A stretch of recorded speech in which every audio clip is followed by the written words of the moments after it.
Hello નમસ્તે વિદ્યાર્થી મિત્રો, ધોરણ 11 ની અંદર છે આપણે છેલ્લે પદ છે એ જોતા હતા, બરાબર? તો પદની સર્જા છે આપણે જે બાકી આપણે જે કવિ પરિચયની સર્જા કરી. મિત્રો, ઘણા મિત્રો એવું કહે છે કે રામની જે રામાયણ છે, બરાબર, રામાયણની સર્જના રચના છે, રામાયણના જે પણ કંઈ રામાયણ લખનાર છે એ ભાલણ છે એવું કહે છે, બરાબર? ભાલણ નહીં, બરાબર. મેં ઘણા વિદ્યાર્થી મિત્રોના પ્રશ્ન છે ચેક કર્યા છે, એની અંદર ઘણા વિદ્યાર્થી મિત્રો આપણે ભાલણની સર્જા કરી છે એનો મતલબ એવો નથી કે કવિ ભાલણે રામાયણની રચના કરી છે, બરાબર.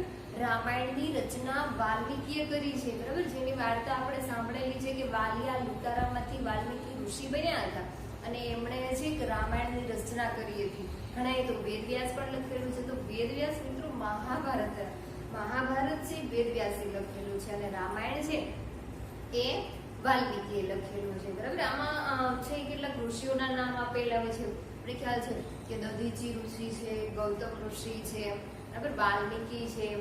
વાલ્મીકી જે આપણને વાલિયા લુટારામાંથી વાલ્મીકી ઋષિ બન્યા, જેમણે રામાયણની રચના કરી, બરાબર. તો મિત્રો, રામાયણની રચના કરનાર વાલ્મીકી છે. કોણ છે? વાલ્મીકી. અને મહાભારતના રચના કરનાર છે વેદવ્યાસ, બરાબર. તો આ વાત છે આપણે ભૂલવાની નથી. તો હવે છે આપણે આગળ ભાલણની સર્જા છે પૂરી કરી. ભાલણ છે એ ક્યાંના હતા, એ કઈ બે ભાષાના જાણકાર હતા. મિત્રો, નાના નાના પ્રશ્નો છે એ તમારે નોટની અંદર નોટ કરતા જવાના છે, લખતા જવાના છે, જેથી કરીને છે તમારે કોઈ આવા કવિ પરિચયમાંથી માગ્યા મુજબના કોઈ પ્રશ્ન છે પૂછાય, બરાબર. તો કોઈ પણ પ્રકારની અડચણ રૂપ છે આપણે બને નહીં, બરાબર. આવા પ્રશ્ન છે એ ખૂબ વ્યવસ્થિત રીતે છે આપણે વાંચી પણ શકીએ અને યાદ રાખી પણ શકીએ. એટલે પહેલા છે એટલે જ મેં તમને કવિ પરિચય ખૂબ વ્યવસ્થિત અને ખૂબ એક જે પણ કઈ પ્રશ્ન છે, બરાબર, એના વિશે મેં માહિતી આપેલી કે ભાલણ છે કઈ બે ભાષાના જાણકાર છે. તો ભાલણ છે બે ભાષાના જાણકાર છે, વ્રજ અને સંસ્કૃત ભાષાના જાણકાર હતા. ગુર્જરમાંથી ગુજરાતી ભાષાને ઓળખાવનાર કોઈ હોય તો એ કવિ ભાલણ હતા. ભાલણ છે એમનું વતન પાટણ હતું. ભાલણ છે કઈ જ્ઞાતિના હતા? તો ભાલણ છે એ મોઢ બ્રાહ્મણ જ્ઞાતિના હતા, બરાબર. એની અટક છે ત્રવાડી હતી. એટલે ભાલણ વિશે આપણે ઘણી બધી ચર્ચા કરી. ભાલણનો સમય કયો છે? તો ભાલણ છે એમનો સમય છે 15મી સદીના ઉત્તરાર્ધમાં અને 16મી સદીના શરૂઆતની અંદર, બરાબર. એટલે 16મી સદીની શરૂઆત હતી, એટલે કે 16મી સદી પૂર્વાર્ધ અને 17મી સદી ઉત્તરાર્ધ. 15મી સદીના ઉત્તરાર્ધની અંદર અને 16મી સદીના પૂર્વાર્ધની અંદર, બરાબર. એટલે તમારે છે ભાલણનો સમય યાદ રાખવાનો છે. એ કઈ બે ભાષાના જાણકાર છે. ભાલણનું અપર નામ, એનું બીજું નામ છે, એને બીજા નામથી પણ ઓળખવામાં, તેને પુરુષોત્તમ પણ કહેતા. કોને? કવિ ભાલણે, બરાબર. એટલે ભાલણે છે મિત્રો મોટે ભાગે આખ્યાનો રચ્યા છે. તો એ આખ્યાનોનો મૂળ પાયો આપણે કોઈ કહીએ, બરાબર, કે આખ્યાનોનો મૂળ પાયો છે. કોના આધારે આખ્યાનો રચતા? તો કેટલીક પૌરાણિક કથાઓ છે, કેટલીક જૂના સમયની અંદર ઐતિહાસિક કેટલીક ઘટનાઓ બને, જેટલી રામાયણ છે, નળ દમયંતીની વાર્તા પણ સાંભળેલી છે, બરાબર. તો આવા કેટલીક વાર્તાઓ અને કથાઓને આધારે પણ જે ભાલણ છે એમણે આખ્યાનોની રચના છે કરેલી, બરાબર. એટલે પૌરાણિક કથાઓનો મૂળ આધાર, જેવી રીતે મહાભારત છે, રામાયણ છે, આવી કોઈ પૌરાણિક કથાઓનો મૂળ આધાર લઈ અને ભાલણ છે એ આખ્યાનોની રચના કરતા. ભાલણ છે એ આખ્યાનના પિતા તરીકે પણ ઓળખાય છે, બરાબર. આપણે એટલે સામાન્ય રીતે ખ્યાલ હોવો જોઈએ કે ભાલણ છે એ આખ્યાનના પિતા તરીકે ઓળખાય છે. એમણે મોટા ભાગે છે એ પૌરાણિક કથાઓનો આધાર લઈ અને છે એ આખ્યાનોની રચના કરી છે, બરાબર. એટલે હાલ હવે છે આપણે એક પદની સર્જા મિત્રો કરવાની છે, પદ નંબર 1. એટલે જો તમને એવા કોઈ પ્રશ્ન છે અથવા કોઈ એવો શબ્દ છે, શબ્દનો અર્થ છે ન સમજાતો હોય, બરાબર, તો તમારે શું કરવાનું છે? એને નોટ કરતું જવાનું છે, જેથી કરીને ખ્યાલ આવે આપણને. માનો કે તળપદા શબ્દની અંદર કોઈ આમાંથી એક શબ્દ પૂછાઈ ગયો તો આપણે કેવી રીતે ખ્યાલ હશે, બરાબર? તો એનું શિષ્ટ રૂપ આપવામાં પણ સરળતા રહેશે જો આપણે નોટ કરેલું હશે તો, બરાબર. એટલે હવે છે આપણે જોઈએ કે પદ નંબર 1, નાવિક વળતો બોલ્યો, જેમના લેખક છે કવિ ભાલણ, બરાબર. કવિ ભાલણ વિશે પણ આપણે ચર્ચા કરી, જે આખ્યાનના પિતા પણ કહેવાય છે. તો નાવિક વળતો બોલ્યો, સાંભળો મારા સ્વામી, બરાબર. આપણે મેં તમને છે એ રામાયણની જે પણ કઈ વાર્તા સ્વરૂપે છે નાવિકની અને ભગવાન રામને છે શા માટે હોડીમાં નથી બેસાડતો એની પણ મેં ચર્ચા કરી. તો આપણે સામાન્ય રીતે ખ્યાલ આવવો જોઈએ, બરાબર, કે આ પદ છે કોના ઉપર છે, તો કે રામાયણનો એક કેવટ પ્રસંગ છે, એક નાનો એવો પ્રસંગ છે આ રામાયણની અંદર આ પદની અંદર મૂકવામાં આવેલો છે. કોના આધારિત છે, તો કે રામાયણની આધારિત. ભગવાન રામને જ્યારે 14 વર્ષનો વનવાસ છે આપે છે, બરાબર, ત્યારે ગંગા નદીને પાર કરવા માટે ભગવાન રામને ઘોડી એક નાવની જરૂર પડે છે, જેનો હંકારના નાવિક છે એ ના પાડે છે કે હું તમને આ ઘોડીમાં બેસાડીશ નહીં, બરાબર. આના વિશે આખું પદ છે, આખા પદની અંદર એ ચર્ચા કરવામાં આવી છે કે હું શા માટે નાવિક છે એ ભગવાન રામને ઘોડીમાં નથી બેસાડતો, ગંગા નદી શા માટે પાર નથી કરાવતો, નાવિકની જે પણ કાંઈ મૂંઝવણ છે શું હતી, નાવિક કઈ વાતથી મૂંઝાયેલો હતો, અને અંતે આ જે પણ કાંઈ મૂંઝવણ છે એનો હલ છે કોણ કાઢે છે, બરાબર. હવે આના વિશે જે આપણે ચર્ચા કરી એટલે આપણને ખ્યાલ આવશે કે પદ સમજવામાં આપણને પણ ઘણી બધી સરળતા રહેશે, બરાબર. એટલે નાવિક વળતો બોલ્યો સાંભળો મારા સ્વામ. હવે જો એમની સાથે કોણ કોણ હતું, તો કે એક તો ભગવાન રામ તો હતા, લક્ષ્મણ, સીતા અને વિશ્વામિત્ર. આ વિશ્વામિત્ર જે કોણ હતા, તો કે વિશ્વામિત્ર ભગવાન રામના ગુરુ હતા. કોણ હતા મિત્રો, યાદ રાખજો. વિશ્વામિત્ર છે ભગવાન રામના ગુરુ હતા. અને અહલ્યા જે હતા, આપણે અહલ્યાની પણ વાર્તા સાંભળેલી હશે, તો અહલ્યા છે એમના જે પતિ છે, બરાબર, અહલ્યાના પતિ કોણ છે, તો કે અહલ્યાના પતિ ગૌતમ ઋષિ છે. તો ગૌતમ ઋષિના પત્ની હતા અહલ્યા, કે ગૌતમ ઋષિએ છે એમને શ્રાપ આપેલો, અને એ શ્રાપના કારણે છે પથ્થરમાંથી એક સ્ત્રીમાંથી પથ્થર બની ગયેલા, બરાબર. એમની વાર્તા છે એમણે કીધેલી કે નાવિક વળતો બોલ્યો સાંભળો મારા સ્વામ, સાચ કહું કે નાવે બેસો નહીં બેસારું રામ. તમારી સાથે જે પણ કોઈ છે એમણે બધાને હું છે નાવની અંદર બેસાડીશ, પણ હું ભગવાન રામને છે નાવની અંદર બેસાડીશ નહીં. શા માટે, તો કે એમને એક મૂંઝવણ હતી, એક ડર હતો. કઈ મૂંઝવણ હતી, બરાબર, તો કે મારી ઓડી છે એ ભગવાન રામના ચરણના રજથી છે એક સ્ત્રી બને, તો બે સ્ત્રીઓનું ભરણ પોષણ છે કરી શકું નહીં, બરાબર. એટલે આ મૂંઝવણથી મૂંઝાયેલો નાવિક છે ભગવાન રામને ચોખ્ખી ના પાડે છે. તો સ્વામનો અર્થ શું થાય, સ્વામ એટલે કે સ્વામી. સ્વામી જે છે એને કોને સ્વામી તરીકે કોને ઉલ્લેખવામાં આવ્યા છે, તો કે ભગવાન રામને સ્વામી તરીકે ઉલ્લેખવામાં આવ્યા છે, બરાબર. કે નાવિક વળતો બોલ્યો, આ નાવિક એટલે તો કે ઘોડી હંકારનારો છે, એ બોલે છે, એ કહે છે.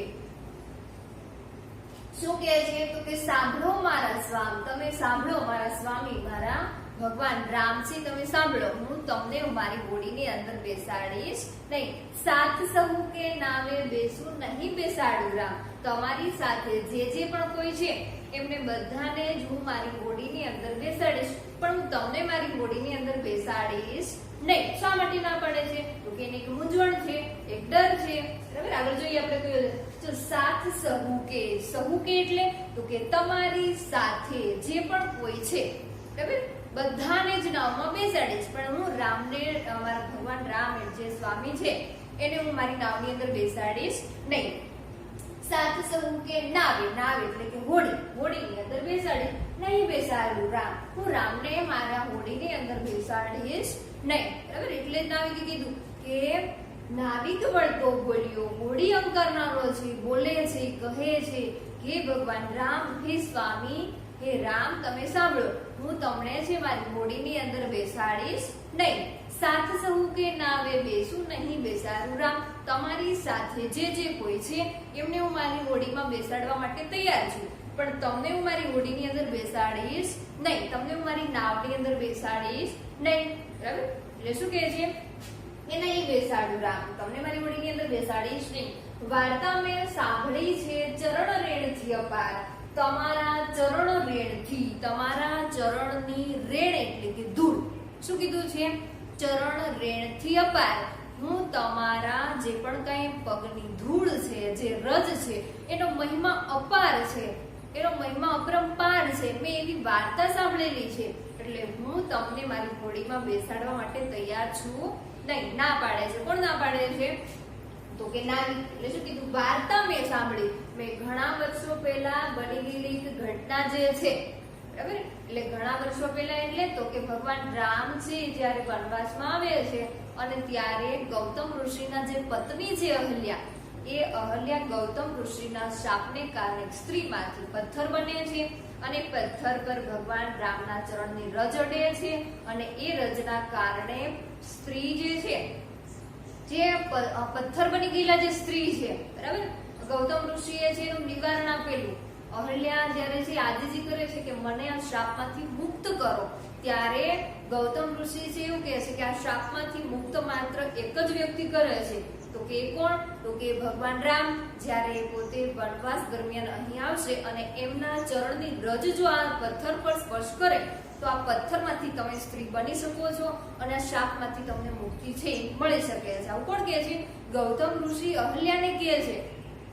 એટલે નાવિક એવું કહે છે કે વાર્તા મેં સાંભળી છે, મેં આવી વાર્તા સાંભળી છે. કઈ વાર્તા? તો કે એક જે પથ્થરમાંથી સ્ત્રી બની ગયા હતા, બરાબર. પણ આપણને ખ્યાલ છે કે ગૌતમ ઋષિના પત્ની જ ગૌતમ ઋષિના શ્રાપને કારણે સ્ત્રી તો હતા પણ એ શ્રાપને કારણે પથ્થર બની ગયેલા. એટલે આવી વાર્તા છે કોણે સાંભળેલી છે? નાવિકે સાંભળેલી છે. વાર્તા મેં સાંભળી છે ચરણરેણથી અપાર. અપાર એટલે કે તમારા ચરણની રેણ. ચરણ એટલે પગ, રેણ એટલે ધૂળ. તમારા ચરણની ધૂળ છે, તમારા ચરણની રજ છે, એનો મહિમા અપરંપાર છે, બરાબર. એનો મહિમા અપરંપાર છે. એટલે તો કે એ જો પથ્થરમાંથી સ્ત્રી બની ગયા હોય તો તમારા ચરણની રેણ જે ધૂળ છે એનો તો મહિમા અપાર છે અને તમારા ચરણની રજ જે છે એ મારી બોડીની અંદર સ્પર્શશે, બરાબર. તો એ પણ સ્ત્રી બની જાય અને બે સ્ત્રીઓનું ભરણ પોષણ હું કરી શકું તેમ છું નહીં. આવું કોણ કહે છે? તો કે નાવિક કહે છે. શા માટે? તો કે નાવિકની મનની અંદર એક ઘોડી મૂંઝવણ હતી. એ મૂંઝવણથી ઘેરાયેલો હતો. મારી આજીવિકા છે ભાંગી તૂટી પડે, બરાબર. અહલ્યા ત્યાં થઈ સ્ત્રી સહી પાષણ ફીટી નાદ, બરાબર. જય અપાર નાદ રામ સ્વામ સ્વામ, બરાબર. કે સ્વામ રામ અપાર નાદ આપણને ખ્યાલ છે કે લય બેસાડવા માટે છે એ આપણને ખ્યાલ છે કે આવા શબ્દ છે એ મૂકવામાં આવે છે, બરાબર. એટલે આયા છે બરાબર લઈ બેઠો છે. શું કીધું? અહલ્યા તા થઈ સ્ત્રી સહી. અહલ્યા છે તા થઈ સ્ત્રી સહી પાષણ ફીટી નાર. પાષણ એટલે તો કે પથ્થર. પથ્થર. ફીટવું એટલે શું? ફીટવું એટલે કે માંથી દૂર થવું, બરાબર, મટી જવું. એક પથ્થરમાંથી એ સ્ત્રી બની ગયા. એ પથ્થરમાંથી સ્ત્રી બની ગયા છે અહલ્યાતા. અહલ્યા કોણ હતા? તમને એવું પૂછવામાં આવે કે અહલ્યા કોણ હતા? અહલ્યા છે મિત્રો ગૌતમ ઋષિના પત્ની હતા, બરાબર. તો ગૌતમ ઋષિના પત્ની છે એને શું શાપ હતો? તો કે ગૌતમ ઋષિએ શાપને કારણે એ સ્ત્રી જ હતા પણ એમાંથી એ પથ્થર બની ગયેલા. એ પથ્થર હતા અને એમાંથી સ્ત્રી બને એવું નહોતું પણ એ શ્રાપને કારણે પથ્થર બનેલા, બરાબર. અહલ્યા તા થઈ સ્ત્રી સહી, બરાબર. મેં તો એવી વાર્તા સાંભળેલી છે કે અહલ્યા તો છે એ સ્ત્રી બની ગયા એક પથ્થરમાંથી. કોણ કહે છે? નાવિક કહે છે. નાવિકને એવી ભોળી મૂંઝવણ હતી. પાષણ ફીટી નાર. નાર એટલે કે નારી. કે તો પથ્થરમાંથી એક નારી બની ગયા, એક સ્ત્રી બની ગયા. કોણ? તો કે અહલ્યા, બરાબર. આવું કોણ કહે છે? જે છે નાવિક છે કે છે મેં તો આવી વાર્તા સાંભળેલી છે કે અહલ્યા હતા ને અહલ્યા તો પથ્થરમાંથી સ્ત્રી બની ગયા હતા અને જો તમારા ચરણની રજ છે મારી હોડીને સ્પર્શે તો મારી હોડી પણ શું બને? તો કે એ પણ સ્ત્રી બને અને બે સ્ત્રીઓનું ભરણ પોષણ હું કરી શકું નહીં. જો મિત્રો ફીટાડવું એટલે શું? ફીટી અથવા ફીટાડવું એટલે માંથી દૂર થવું, બરાબર. પાષણ ફીટી નાર. પથ્થરમાંથી દૂર થયા અને એક સ્ત્રી બની ગયા. કોણ બની ગયું? અહલ્યા, બરાબર. એટલે જ કીધું વાર્તા મેં સાંભળી છે ચરણ રેણથી અપાર. તમારા ચરણના રજથી, તમારા ચરણની રેણ, તમારા ચરણની ધૂળ જે છે એનો મહિમા અપરંપાર છે અને અહલ્યાતા છે એ સ્ત્રી બની ગયા. અહલ્યા છે એ એક પથ્થરમાંથી સ્ત્રી બની ગયા છે.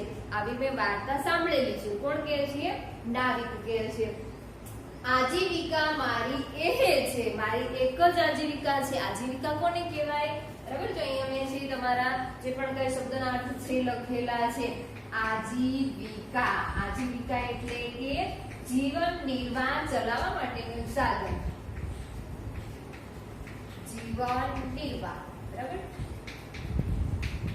ચલાવવા માટેનું એકમાત્ર સાધન કોની પાસે હતું? નાવિક પાસે, બરાબર. એટલે શું કહે છે? આજીવિકા મારી એહે છે. એહે એટલે કે મારી આ જ આજીવિકા છે. મારું જીવન નિર્વાહ ચલાવવા માટેનું એકમાત્ર સાધન જ આ છે. જો આ સ્ત્રી બને તો હું 2 સ્ત્રીઓનું ભરણ પોષણ છે કરી શકું નહીં. બરાબર, એટલે આજીવિકા. આજીવિકા એટલે તો કે જીવન નિર્વાહ. બરાબર, આપણા જીવન ધોરણ ચલાવવા માટેનું કોઈ સાધન જોઈએ કમાવા માટે, તો નાવિકને કમાવા માટે એનું જીવન ધોરણ ચલાવવા માટેનું એકમાત્ર સાધન કોણ હતું? તો કે હોડી હતી, એ નાવ હતી. અને એ નાવ જો સ્ત્રી બને તો મારી આજીવિકા પણ છીનવાઈ જાય અને છે હું 2 સ્ત્રીઓનું ભરણ પોષણ છે કરી શકું નહીં. બરાબર, આજીવિકા મારી એ છે, મારી આ જ આજીવિકા છે, મારા જીવન નિર્વાહ ચલાવવા માટેનું એકમાત્ર સાધન જ આ છે. જુઓ મને વિવેક, મારા મનનો વિવેક જુઓ. બરાબર, હું છે તમને આદરમાન તો આપું છું, પણ એ ભગવાન રામ, એ ભગવાન સ્વામી, હું મારી હોડીની અંદર તમને બેસાડવા માટે તૈયાર છું નહીં. બરાબર, જુઓ મને વિવેક, મારા મનનો વિવેક છે, મારા મનની જે પણ કાંઈ તમારા પ્રત્યેનું જે માન છે એ મને સમજો તમે. બરાબર, હું શા માટે તમને મારી હોડીની અંદર બેસાડવા માટે તૈયાર નથી. બરાબર, તમારા ચરણની રેણથી, તમારા ચરણ રેણ એટલે શું? તો ધૂળ. તમારા ચરણની રજનો મહિમા અપાર છે, એટલે હું તમારો મનનો વિવેક સમજો. હું તમને આદરમાન તો આપું છું, પણ તમારા ચરણના રેણનો એટલે તમારા ચરણની રજનો મહિમા અપાર છે, એટલે હું તમને મારી હોડીની અંદર બેસાડવા માટે તૈયાર છું નહીં. સ્ત્રી થાતા વાર ન લાગે. આ મારી આજીવિકા એકમાત્ર હોડી છે, એને સ્ત્રી થતા વાર નહીં લાગે, પણ એક નારી બનશે. બરાબર, સ્ત્રી થાતા વાર ન લાગે. કાષ્ઠ પાષાણ એક, કારણ કે કાષ્ઠ એટલે કે લાકડું અને પાષાણ એટલે પથ્થર. પથ્થર અને કાષ્ઠ એટલે કે આ બંને નિર્જીવ છે, એને સજીવ થતા એક સ્ત્રી બનતા વાર લાગશે નહીં. બરાબર, કે કાષ્ઠ પાષાણ એક. કાષ્ઠ એટલે શું થાય? તો કે કાષ્ઠ એટલે કે લાકડું. બરાબર, તો આ મારી લાકડાની બનેલી હોડી છે, એમને પણ સ્ત્રી થતા વાર લાગશે નહીં અને મારી આજીવિકા પણ છીનવાઈ જશે. એટલે શું કહે છે? સ્ત્રી થતા વાર લાગે. આ હોડીને પણ એક સ્ત્રી બનતા જરા પણ વાર લાગશે નહીં. ક્યારે? તો કે જ્યારે ભગવાન રામના ચરણની રજ, એમની ધૂળ છે એ મારી હોડીને સ્પર્શે ત્યારે. બરાબર, સ્ત્રી થતા વાર ન લાગે. કાષ્ઠ પાષાણ એક. આ કાષ્ઠ એટલે કે લાકડું, પાષાણ એટલે કે પથ્થર. આ પાષાણ, બરાબર, આ પથ્થર અને લાકડાની બનેલી હોડી છે. જેવી રીતે એક પથ્થરમાંથી સ્ત્રી બની ગયા, તો મારી હોડી તો એક લાકડાની છે. આ કાષ્ઠ પાષાણ એક કહેવાય, લાકડું અને પથ્થર છે એક કહેવાય. બરાબર, બંને છે નિર્જીવ છે. તો જો પથ્થરને સ્ત્રી થતા વાર ન લાગી, તો મારી તો લાકડાની હોડી છે એને પણ સ્ત્રી થતા વાર લાગશે નહીં. હું બેનું ભરણ પોષણ છે કેવી રીતે કરી શકું? બરાબર, કોણ કહે છે? નાવિક કહે છે, કારણ કે નાવિકની ભોળ પણ છે, નાવિકનું મૂંઝવણ છે. બરાબર, આવો ભોળો નાવિક પોતાની આજીજી કરે. બરાબર, એટલે કે પોતે છે એ ભગવાન રામને શું કરે છે? આજીજી કરે છે. હું મારું મન છે તમારા પ્રત્યે આદર, વિવેક છે તમારા પ્રત્યે તો છે, પણ હું છે માત્ર તમને આ કારણથી જ મારી હોડીની અંદર બેસાડવા માટે તૈયાર છું નહીં. બરાબર, એટલે કે સ્ત્રી થતા વાર ન લાગે. કાષ્ઠ પાષાણ એક. આ કાષ્ઠ એટલે કે લાકડું અને પાષાણ એટલે કે પથ્થર. પથ્થર છે, બરાબર, એને જો સ્ત્રી થતા વાર નહીં લાગે, તમારી લાકડાની હોડી તો શી ગણતરીમાં, એ પણ એક સ્ત્રી બનતા છે વાર લાગશે નહીં. એટલે હું તમને મારી હોડીમાં બેસાડીશ નહીં. નાવિક બળતો બોલ્યો, સાંભળો મારા સ્વામી. નાવિક બોલે છે, સ્વામી એ ભગવાન રામ, તમે મારી વાત છે સાંભળો અને સમજો. મારા મનનો વિવેક છે તમે જુઓ. સાથ સરું કે નાવે બેસું નહીં બેસારું રામ. તમારી સાથે જે પણ કોઈ છે એમને હું મારી નાવની અંદર, મારી હોડીની અંદર બેસાડીશ, પણ હું તમને મારી હોડીની અંદર બેસાડીશ નહીં. બરાબર, એટલે ફરી પાછા શું કીધું? આજીવિકા ભાગે મારી આગે એક સ્ત્રી છે ઘેર. બરાબર, આજીવિકા. આજીવિકા એટલે તો કે મારા જીવન નિર્વાહ ચલાવવા માટેનું એકમાત્ર સાધન હોડી છે. ભાગે, એ પણ ભાગી જાય. મારા જીવન નિર્વાહ ચલાવવા માટેનું એક પણ સાધન માત્ર છે તો હોડી છે, એ પણ ભાંગી જાય, એ પણ એક સ્ત્રી બની જાય. મારા જીવન નિર્વાહ ચલાવવા માટેનું સાધન છે છીનવાઈ જાય, તો હું મારું જીવન છે કેવી રીતે ચલાવવું? અને 2 સ્ત્રીઓ બને. જો એક તો હોડી પણ સ્ત્રી બની જાય અને બીજી એક સ્ત્રી તો એક સ્ત્રી છે એ નાવિકના પત્ની હતા, તો એક નાવિકના પત્ની પણ ઘરે હતા. બરાબર, તો 2 સ્ત્રીઓનું ભરણ પોષણ મારાથી થાય નહીં. કોણ કહે છે? નાવિક કહે છે, કારણ કે નાવિકની આ ભોળી મૂંઝવણ છે, આવી ભોળી મૂંઝવણથી ઘેરાયેલો છે. પછી ફરીવાર તો એ આજીવિકા ભાગે મારી આગે એક સ્ત્રી છે. આગળ ઘરે તો મારી જે સ્ત્રી તો છે જ, પણ આજે હોળી છે પણ સ્ત્રી બની જાય તો બે સ્ત્રીઓનું ભરણ પોષણ મારાથી થઈ શકે નહીં, બરાબર. એટલે આજીવિકા ભાગે એટલે કે ભાંગી પડે, મારી આજીવિકા છીનવાઈ જાય. આગળ તો એક સ્ત્રી છે ઘેર, એક સ્ત્રી તો એના પત્ની તો ઘરે હતા જ. બે મળીને શું જમે? પ્રશ્ન કરીએ છે ભગવાન રામ, બે મળીને શું જમે? આ બે સ્ત્રીઓ મળીને હું એમને શું જમાડું, બરાબર? કારણ કે મારી પાસે બીજી કશું જ વસ્તુ એવી છે નહીં કે હું મારું જીવન નિર્વાહ ચલાવી શકું, એકમાત્ર સાધન છે, બરાબર. તો આ બે મળીને શું જમે? આ બે સ્ત્રીઓ મળીને શું જમશે જો તમે મારી આજીવિકા છીનવી લેશો તો? ફરી પાછા શું કહે છે? કરુતા શીપે, બરાબર.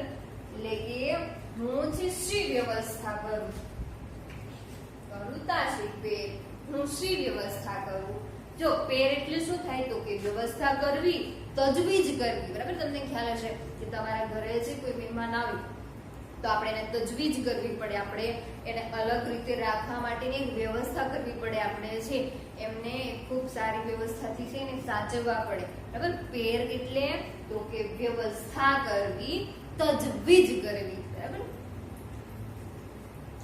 તળપદા શબ્દોનું શિષ્ટ રૂપ આપો, એમાં તો આ છે આવા શબ્દો છે પૂછાઈ શકે. તજવીજ કરવી, બરાબર. પેર કરવી એટલે તજવીજ કરવી, વ્યવસ્થા કરવી. બે મળીને શું જમે? હું શી કરું તા પેર, બરાબર. હું જે શી વ્યવસ્થા કરું, હું શી તજવીજ કરું કે બે મળીને શું જમે, હું એ બેને જમાડવા માટેની વ્યવસ્થા શું કરું? કારણ કે એકમાત્ર મારું આજીવિકા જે પણ કાંઈ ચલાવવા માટેનું સાધન એક હોડી છે એ પણ છીનવાઈ જાય તો મારી પાસે એવું કશું જ રહે નહીં, બરાબર. આવું કોણ કહે છે? આવું છે નાવિક કે જે નાવિક ઘોડી મૂંઝવણથી, ઘોડી સમજથી ઘેરાયેલો છે. બે મળીને શું જમે? હું શી કરું તા બે, હું એ બેને જમાડવા માટે શી વ્યવસ્થા કરું, બરાબર. પછી તો કમાવા માટેનું સાધન પણ છીનવાઈ જાય મારી પાસેથી. હસી વિશ્વામિત્ર બોલ્યા, ચરણ રેણે સ્ત્રી થાય, બરાબર. વિશ્વામિત્ર કોણ હતા મિત્રો? યાદ રાખજો. ગૌતમ ઋષિ છે એ અહલ્યાના પતિ હતા, જેમણે અહલ્યાને શાપિત કરી એમને પથ્થર બનાવેલા. અને વિશ્વામિત્રજી ભગવાન રામના ગુરુ હતા કે જે વનવાસ દરમિયાન થોડો સમય છે એ વિશ્વામિત્ર ભગવાન રામ સાથે છે એ રહેલા, બરાબર. ભગવાન રામના ગુરુ હતા વિશ્વામિત્ર. એટલે વિશ્વામિત્ર છે એ હસે છે, એ મનોમન એવી રીતે હસે છે કે આ નારી તો એકદમ ભોળો છે અને કોઈ પણ પ્રકારની સમજ છે નહીં. હસી વિશ્વામિત્ર બોલ્યા, ચરણ રેણે સ્ત્રી થાય. જો તને એવું લાગે કે આ ચરણ રેણે, ચરણ એટલે કે પગ, આ પગની રજથી, રેણ એટલે કે ધૂળ, રજ, એનાથી સ્ત્રી થાય. જો તને એવું લાગે, બરાબર, તો તારા મનની જે મૂંઝવણ છે એનું સમાધાન હું તને બતાવું છું. કોણ કહે છે? વિશ્વામિત્ર કહે છે. વિશ્વામિત્ર છે એ ભગવાન રામ અને નાવિક આ બંને વચ્ચે નાવિકની જે મૂંઝવણ હતું એનું સમાધાન કોણ કરાવે છે?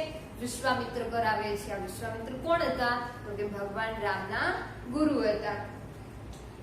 હસી વિશ્વામિત્ર બોલ્યા, ચરણ રેણે સ્ત્રી થાય. ચરણની રજ, ચરણની ધૂળથી જો સ્ત્રી થાય તે માટે ગંગાજળ લઈને પખાલો હરિપાઈ, બરાબર. તો તને જો એવું લાગતું હોય કે ભગવાન રામના ચરણની રજ, ચરણની ધૂળથી જો સ્ત્રી બની જતી હોય મારી હોડી, તો હું જે એક ઉપાય બતાવું છું, હું તને છે આ તારી મૂંઝવણ દૂર કરવા માટેનો એક ઉપાય શોધું છું, એ તું કર. કોણ કહે છે? વિશ્વામિત્ર કહે છે. એટલે હવે નાવિક છે શું કરશે? જો તે માટે ગંગાજળ લઈને પખાલો હરિપાઈ, પખાલવા એટલે કે ધોવા, પગ છે તું ધો, બરાબર. એ માટે જો ગંગા નદી જ પાર કરવાની હતી એટલે વિશ્વામિત્રજી એવું કહે છે કે તું ગંગાજળ લઈને આવ, બરાબર. જો તે માટે ગંગાજળ લઈને આવ, પખાલો હરિપાઈ. હરિ એટલે કોણ? તો કે ભગવાન રામની વાત કરી છે. સ્વામ એટલે કે સ્વામી, બરાબર. આ ભગવાન રામ માટે છે શબ્દ છે ઉલ્લેખાયેલા છે. હરિ એટલે તો કે આ જે ભગવાન રામ છે, તને એવું લાગે કે તારી ભગવાન રામના ચરણના રજથી, એમના ધૂળથી જો તારી હોડી એક સ્ત્રી બની જતી હોય તો તું છે ગંગાજળ લઈને આવ અને એ ગંગાજળથી ભગવાન રામના ચરણ છે તું ધો, એના ચરણની રજ છે તું દૂર કર, તો તારી હોડી પણ છે સ્ત્રી થતા બચી જશે, તારી આજીવિકા પણ છીનવાશે નહીં. બરાબર? તે માટે ગંગાજળ લઈને પખાલો હરી પાય. બરાબર? પાય એટલે કે પગ. તું છે પાય એટલે પાયનો શું થાય તો કે પગ, ચરણ. છે એ ચરણ છે ભગવાન રામના ધો. બરાબર? શેનાથી તો કે ગંગાજળથી. એટલે ભગવાન રામના પગની અંદર ચોટેલી જે ધૂળ છે એ પણ દૂર થશે અને પછી તારા હોડી પણ છે સ્ત્રી થતા બચી જશે. હસીને અરે એઠા બેઠા રામ અશરણ શરણ. બરાબર? જો અશરણ શરણ. અશરણ શરણ શું થાય? બરાબર? તો કે નિરાધારના આધાર એવા કોણ હતા તો કે ભગવાન રામ. બરાબર? એટલે શું કહે છે? હરી જો હસીને હરી એઠા બેઠા. હરી એટલે કોણ? તો કે ભગવાન રામની વાત કરી. અત્યાર સુધી ભગવાન રામ છે મનોમન હસતા હતા કે આ નાવિક છે કેટલો ભોળો છે કે જે પોતાની ભોળી સમજથી ઘેરાયેલો છે, પોતે મનોમન મૂંઝવાય છે કે આ ભગવાન રામને જોઈને પોતે છે એટલો બધો મૂંઝાઈ ગયેલો છે કે પોતાની હોડીમાં બેસાડવા માટે ભગવાન રામને તૈયાર છે નહીં. એટલે હસીને હરી એઠા બેઠા ભગવાન રામ છે એને પણ મનોમન હસવું આવે છે અને હરી એટલે કે ભગવાન રામ હસીને નીચે બેસે છે અને ગંગાજળ લેવા માટે નાવિક જાય છે. અશરણ શરણ કે તમારા જે પણ કાંઈ ચરણ છે, ચરણ એટલે કે તમારો પગ છે. બરાબર? તમારા તમારા પગની અંદર ચોટેલી જે રજ છે એનો પણ મહિમા અપાર છે. બરાબર? અશરણ શરણનો અર્થ એવો થાય કે નિરાધારના આધાર. એવા કોણ તો કે ભગવાન રામ. બરાબર? નાવિકે ગંગાજળ લઈને પખાલ્યાતા હરચર. જો પખાલ્યાતા ચરણ, તરત જ નાવિક છે શું જાય છે તો કે ગંગાજળ લેવા માટે જાય છે અને ગંગાજળ લઈને પખાલ્યાતા ચરણ. પખાળવું એટલે કે ધોવું. બરાબર? ભગવાન રામના ચરણ જે છે એ નાવિક છે એના ચરણ ધુએ છે. ભગવાન રામના ચરણની એના પગની અંદર ચોંટેલી જે રજ છે, જે ધૂળ છે એ દૂર કરી અને પછી જ ભગવાન રામને પોતાની હોડીમાં બેસાડવા માટે રાજી થાય છે. બરાબર? અને નાવિક છે એ પોતાની ડાલથી ભગવાન રામને છે એ ગંગા નદી પાર કરાવે છે. બરાબર? એટલે નાવિક વળતો બોલ્યો. નાવિક છે વળી વળીને બોલે છે. પણ આ બંનેનું સમાધાન છે માત્ર કોણ કરાવે છે તો કે વિશ્વામિત્ર કરાવે છે. વિશ્વામિત્ર કોણ હતા? ભગવાન રામના ગુરુ હતા, જે બંને વચ્ચે સમાધાન કરાવે છે.